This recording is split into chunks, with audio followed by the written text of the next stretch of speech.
Hi, my name is Steph Brandhuber, and I'll be reading two extracts from my memoir, A Continuation course. The end. A girl is 20. She sits across from you on an afternoon southbound Jubilee line, an upright guitar case wedged between her legs. Careful not to defy the underground code of conduct, you sweep a glance over her, just fast enough not to catch your eye. Brown hair, glasses, jeans, blue coat, 20-something, millennial, white. You form an immediate judgment. Maybe, if there's something you like about her, you allow yourself another glimpse. You try to guess what she does. Musician, teacher, student. Her eyes glance upwards at the tube map above your head, and you see her watery eyes.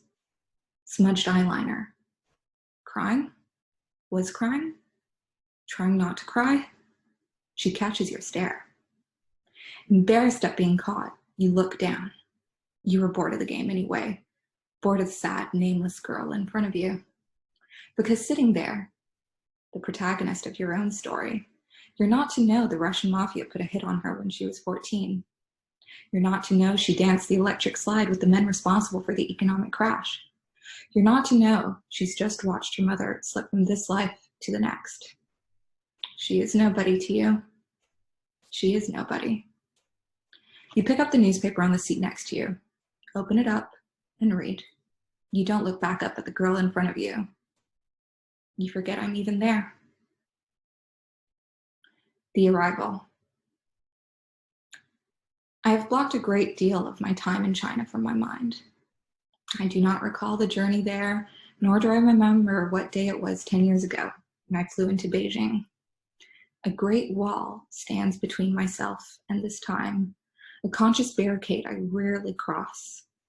Only in restless nights, between tosses and turns, do my dreams scale this wall otherwise untouched. The heat. I remember the heat, and the mustard sun held captive behind the sagging, sickly air. The bleeding sun that magnified the weight of my guilt, the sting of worry for my mother, whose time was not a guarantee. I don't remember much of the car ride from the airport to my hostel, except for the sun and the air and the guilt.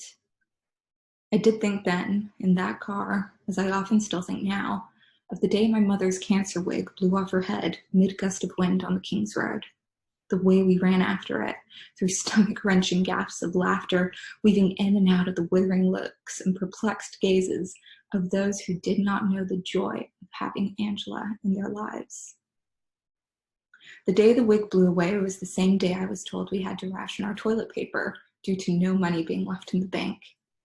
3 squares max a time, I remember my mother declaring before she and my older sister doubled up in hysterics. I stood there in the living room in my Obama Hope t-shirt and jeans, watching them, wondering if this is what it was to be an adult. Now that both Angela and the campaign for hope have gone, I often think about her laughter. Laughter at a wig in the wind, laughter when crying would not suffice. I realize while the world burns around me and men in their high castles still play God, that it wasn't being an adult I saw that day. It was a woman on the brink, a spirit that had been pushed to such limits that it could only break and break free. A year after the incident of the wig in the wind, as I stood in Beijing's Beihai Park, I watched as men practiced water calligraphy on the sun-bleached walkways. I stood, transfixed, as one dipped his long brush into the bucket of water beside him, shaking off the excess liquid, and swirled the softened bristles into an elaborate phoenix on the scorching pavement. Almost as soon as it came to life, it rose and disappeared into the air.